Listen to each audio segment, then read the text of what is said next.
Hey, how's it going, guys? This is your boy Haze, and in today's video we're going to be doing a comparison to Shadowlands Obliterate damage to live pre-patch. And the reason I'm doing this is before I got beta, I remember feeling like I didn't have very much hope for Frost DK. I didn't understand quite the difference between pre-patch DK as I was dueling on the PTR a lot versus Shadowlands DK, and I really didn't get the feeling that I understood until I was able to get my hands on it. So in this video I wanted to try and portray the best as possible to try and give a lot of people some hope on Frost DK, because I completely understand how they feel right now on the pre-patch. It is not good, and especially being that you can just log over to an ult with half the gear that can deal 5 times the burst pressure as your main who has a lot more gear. It doesn't really seem very fun to play on that Frost DK. First up, we got normal white Obliterate damage with no killing machine procs.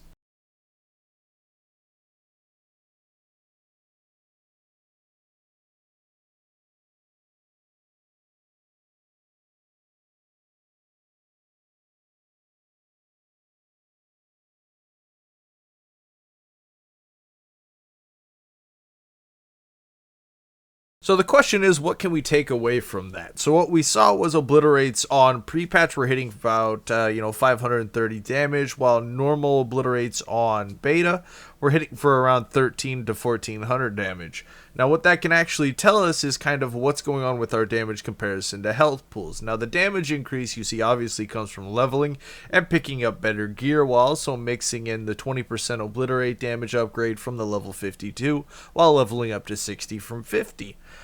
But what we saw was that Obliterate not only deals twice as much damage on a normal white hit, but it also deals roughly an extra, 60%? So about 160% increase on normal white damage. Not necessarily a big increase, but in comparison to health pools, that we have 21k on here, and then as we're level 60, that's about 32k if you're geared and actually leveled up your gear. You're gonna have around that much health, which really just makes it quite a bit better just in white damage alone, which really doesn't sound like much because we're talking about the lowest of the low damage procs here when it comes to Frost DK. So next up, what we're gonna look at is killing machine procs, a normal killing machine proc with no cooldowns up at all, and see how big of a difference between the two we can manage to see.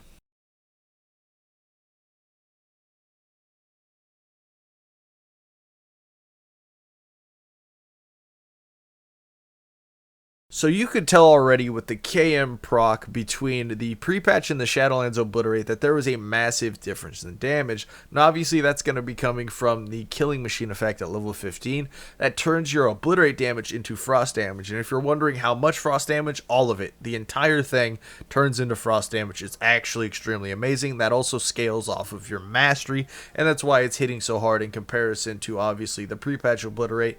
It does actually have 20% extra Obliterate damage, but that's nothing compared to the conversion to frost damage at level 58. Now as we saw, the pre-patch Obliterate only hit for around 1000 damage. That's double what it was doing. But as we saw at the beta KM proc, it was hitting for 4 to 5 times the original amount, making it exponentially stronger than what we're currently playing. And that's kind of the burst we're missing. It's like this is the key ability that we're missing in the steps to achieve burst that's equivalent to some of these other classes that we see in pre-patch. And of course, we're going to see these classes out there in Shadowlands.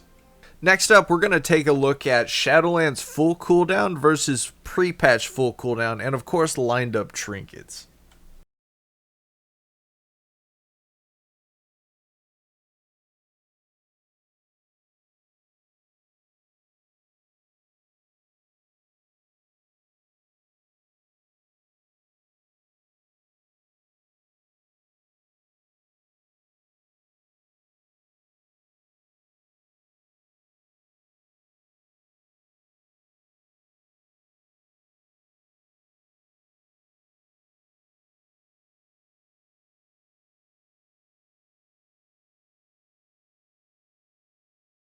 So what we just seen was Shadowlands hitting for 12.4k with no Razor Ice applied, so we're going to get a little more crazy with this burst obviously just after we compare and talk about these two. But right away we saw pre-patch crits, even with Blood of the Enemy that causes crits to deal 25% more damage. We were only hitting for 23 to not 2300 to 2400, which isn't that much in comparison to health pools being around 20,000 on pre-patch. Now, health pools are a third larger on Shadowlands, but as you can see from your Frost DK crits, even without Razor Eyes hitting for 12.4k, that is substantially stronger, like massively stronger. We're talking 6 times stronger obliterates than what you can do just full cooldown based here on the pre-patch versus Shadowlands. Now let's go ahead and get even a little crazier and go ahead and do the same thing with Razor Eyes stacked up to maximum to add an extra 15% frost damage.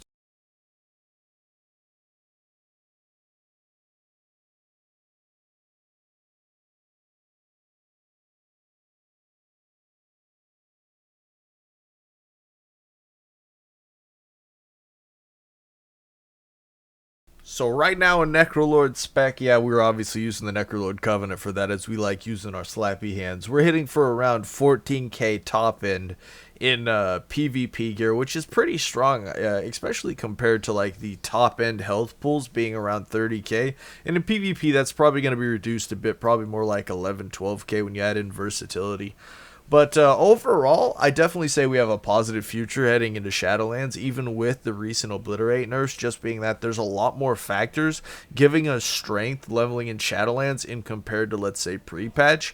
Now, I definitely don't feel like the nerf should have been applied to pre-patch. If you saw previously in like my Hunter damage versus my DK damage, there's no way that I'm going to be able to destroy a Hunter who's got range on me, pulling out that kind of burst when my DK obviously doesn't have very much death strike killing. They did recently buff it by an extra 2% in Shadowlands, which is positive. It doesn't seem to be currently in the game. It went up to like 7% or something. I'm kind of actually confused about it, what exactly they were doing. But obviously, yeah, we get a little bit more survivability. We get a ton more burst. And obviously, I think it's looking positive, guys. I think our damage is looking strong in Shadowlands currently.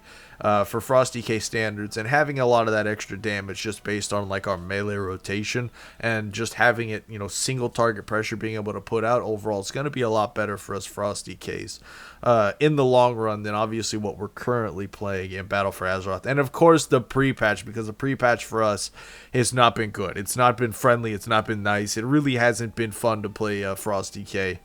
Overall, now we do have some cleave damage obviously, but in terms of killing single target pressure, we are just not in the same league as a lot of these other classes when it comes to PvP, and it's really kind of sad, especially that nerf hit us. And when it comes to PvE, we weren't necessarily like high tier at the time, but after the nerf, generally when you look at sims, we're in the bottom 3 or even the bottom. I've seen on a few, which is just kind of sad to see in terms of PvE. But obviously that's in pre-patch, and hopefully this is just going to be like a bad dream to us all, a bad nightmare, and we'll just be able to kind of get over it and, you know, forget about it once we hit Shadowlands and we start maximizing some of these big Obliterate crits, because yeah, hopefully it'll be quite a bit better. So I hope you guys enjoyed this video. I want to try to give you guys a little bit more hope towards Frost DK in the future, because a lot of you guys seemed very discouraged here with pre-patch, and rightfully so. I don't blame any of you. But again, I hope you guys enjoyed this video. Leave a like if you did, and of course, until next time, this was your boy Hazzed.